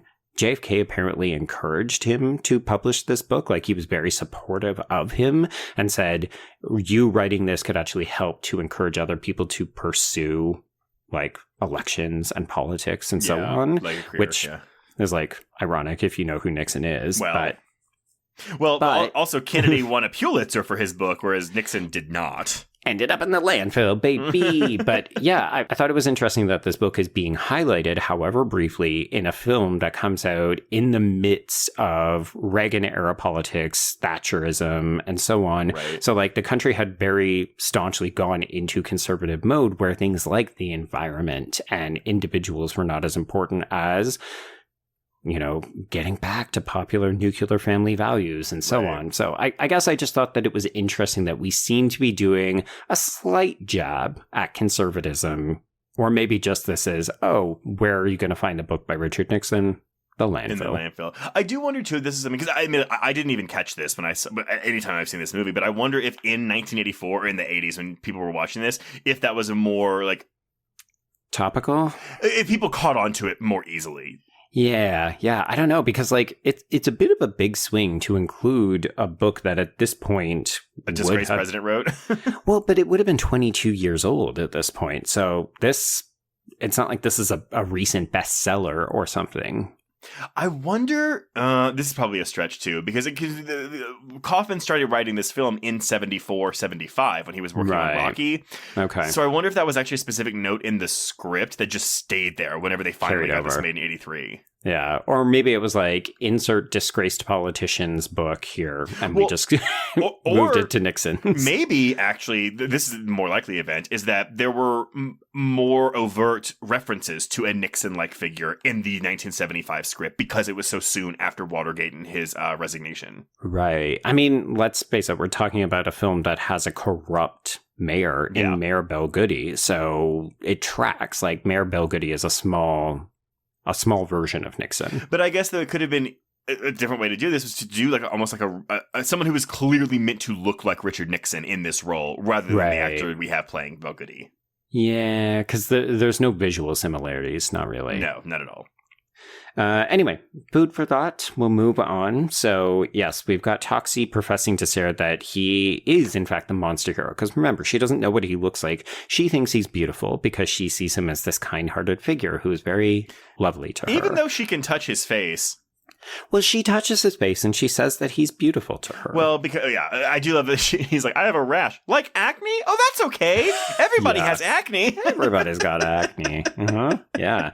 So he says, I just need to get away from people. And she suggests, well, why don't we go somewhere where you won't be near anybody? Why don't we go camping? They just get a tent in the middle of this field. Sure, yeah. But first we need to go to a crowded town hall meeting because, yes, don't forget, we've got the recent purportedly unjustified murder of Mrs. Haskell to contend with, and Mayor Belgoody sees this as an opportunity to capitalize. So he's preparing to go out and face the crowd and be like, yeah, we need to kill this monster. He murdered this innocent woman.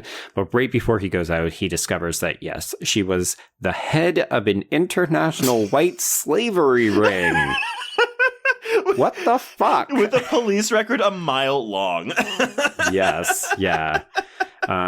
So Mayor Belgoody does not care about this, and Chief Himmel, who if I have in fact heard this name correct, I looked it up and I was like, okay, is there a Nazi officer who is named Himmel? And there isn't, but there was named Himmler, who of course was one of the top ranked, like, terrible, terrible fucking guys. Honestly, I would believe that's a reference. Yeah, because we literally have the chief of police referring to Mayor Belgoody as Mein Herr in this scene. Mm-hmm. So he goes to speak to the press. He reminds them that the monster isn't a man, it's an it. And you don't catch an it, you kill an it. So we get the shooting orders out. It's now shoot to kill, even though people like Officer Clancy are opposed to this, even though Fry Cook Johnny is opposed to this. Oh, yeah. But as Officer Clancy says, people can't just go around doing things just because they're right. Which I'm just like, oh, see, that to me is very political. It's very prescient too. Like, I guess maybe it's timeless. Maybe that's the word instead of prescient. Maybe it's timeless, or also we're living in the darkest timeline where people don't care to do the right thing anymore. Not at all. But it's okay because we get a big laugh. My biggest laugh of this film, for some reason, I don't know why, is when these two cops find Toxie's tent in the field and they just go, holy shit, it's the monster. And he's got a bimbo with him. In a bikini. Yeah, because of course Sarah thinks that they're just out here by themselves, so we're probably going to do a little bit of sun tanning and so on. A bimbo. Yeah.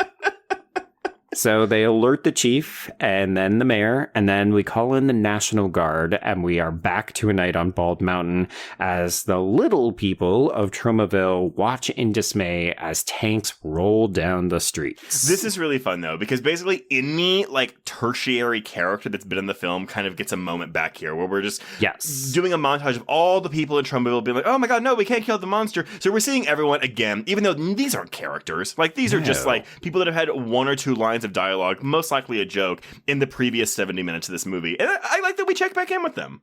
I like it too, yeah. It feels, as you said off the top, almost like an all hands on deck.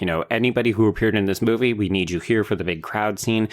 I also like this because it feels like a reversed Frankenstein. Like, I know you said we hadn't settled on the name the Toxic Avenger, so we just refer to him as the monster throughout the film. But if you say the monster, I'm thinking of Frankenstein. No, I can't believe we didn't mention that before. But yeah, no, absolutely spot on. Yeah, so I love this next moment. I can't say that the movie is directed with a ton of flair. It feels like we often focus on either the action and making sure that that is coherent or the sight gags.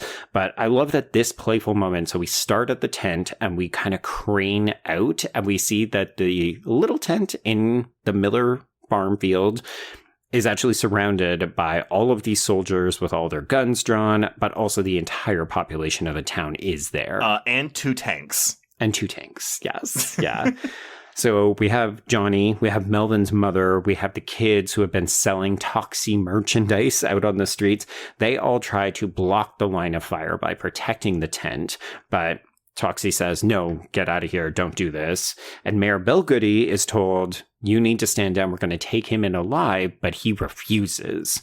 So, as we see the flashes of violence from all of the previous scenes in the film, so this is Toxie kind of ramping himself up. I think the idea is Mayor Bellgoody is the big bad. Yeah. Like, you have been working up to this final confrontation, and we've got the mayor deciding to pull his own gun. He's going to finish this job himself, and Toxie cannot stop killing. So he punches the mayor in the gut and removes his heart. Horror. I saw someone say he disemboweled him, so I was like, okay, this is meant to be his stomach. It looks more like a big-ass liver. It's an organ that without it, the mayor goes down and dies. In front of all these children who are then cheering. Yes, clapping, cheering. Everyone is so happy. The only person who is having a freak out is Sarah, because, of course, she has no idea what's going on. Well, she steps out of the tent and trips, and then, oh, it's okay. Toxie hugs her. Everyone cheers. Yes.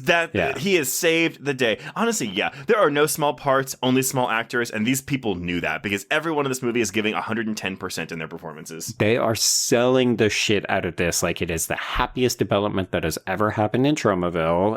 Everyone's on the same page. Like, we did talk about it, but basically when the mayor loses his mind and decides he's going to take action, even the soldiers have dropped their guns at this point. Like, we are all in firm agreement. The monster is good.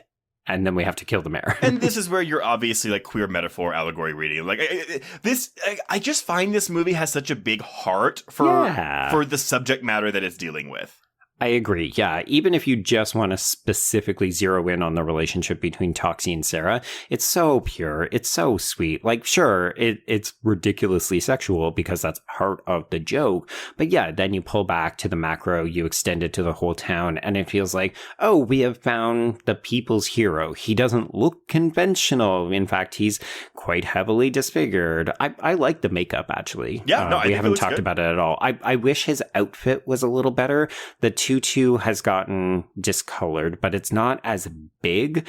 I think that's the other thing that the remake does well is that Peter Dinklage really shows off the tutu and this warped mop that kind of becomes his weapon of choice and so on. Because the mop gets like this kind of like almost like a spear staff look to it, which is I think a bit more iconic. And I agree that I honestly keep forgetting he's wearing a tutu in this version. Yeah, because he's basically just wearing kind of green tights. We clearly didn't want to spend a ton of time on the makeup. It's a monster mask that we have applied to blend in, and it looks fine.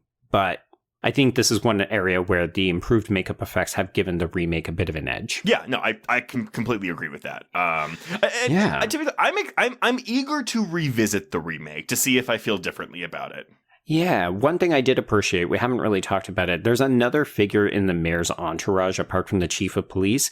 It's like his advisor or something, and he has this wisp of a comb over. And it's funny because having seen the remake first, I didn't realize that this is the character Elijah Wood is playing. And I thought that we were doing a riff on Batman Returns with Oswald Cobblepot and the Penguin, and it turns out that that's actually who we're referencing. Wait, is he meant to be the same character?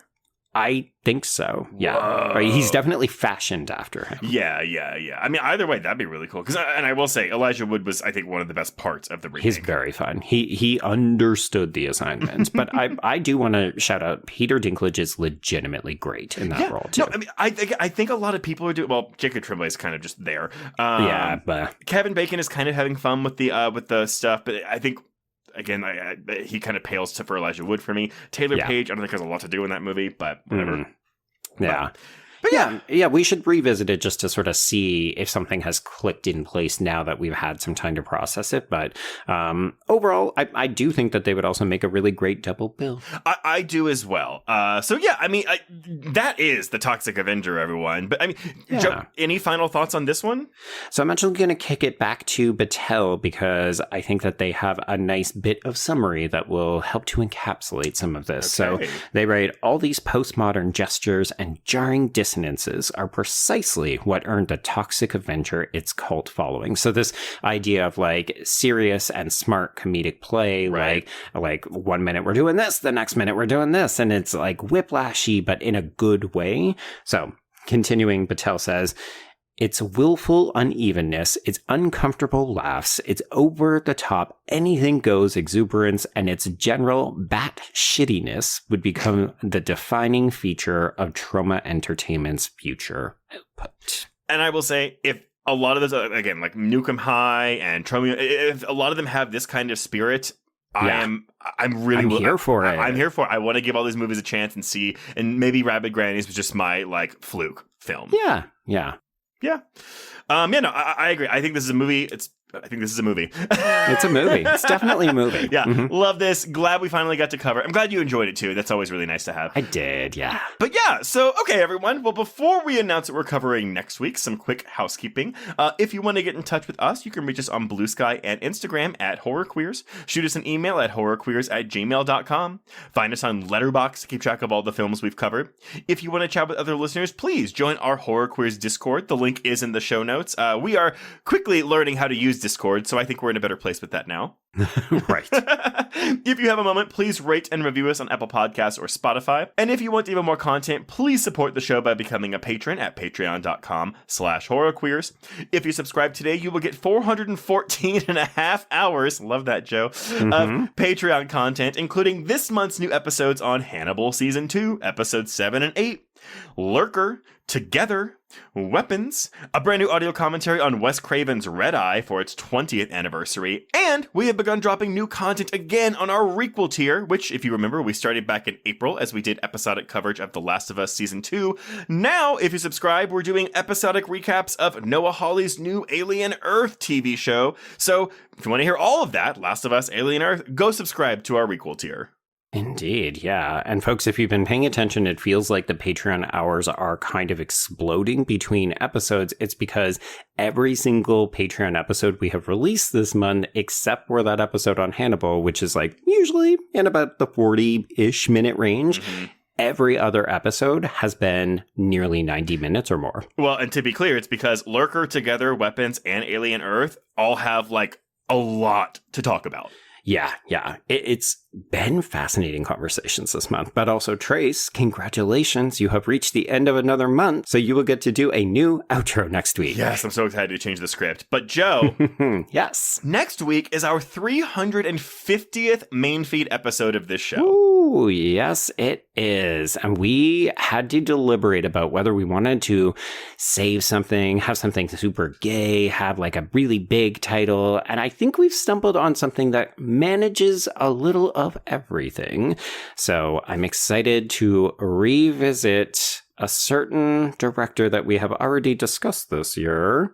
But yeah, let's talk about Robert Rodriguez's From Dusk Till Dawn. From Dusk Till Dawn. And I'm going to say this right now, everyone, because we're at 350.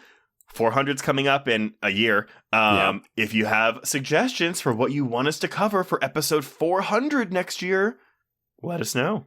Sure. Yeah. Who knows? We may cover it in the interim because, of course, we do have next year mostly mapped out, but we have saved that 400 spot because we need to get it just right. Yeah, I know, right? So anyway, I'm excited to revisit From Dusk Till Dawn, one of my favorite modern vampire films, but Until then, we can cross out the Toxic Avenger.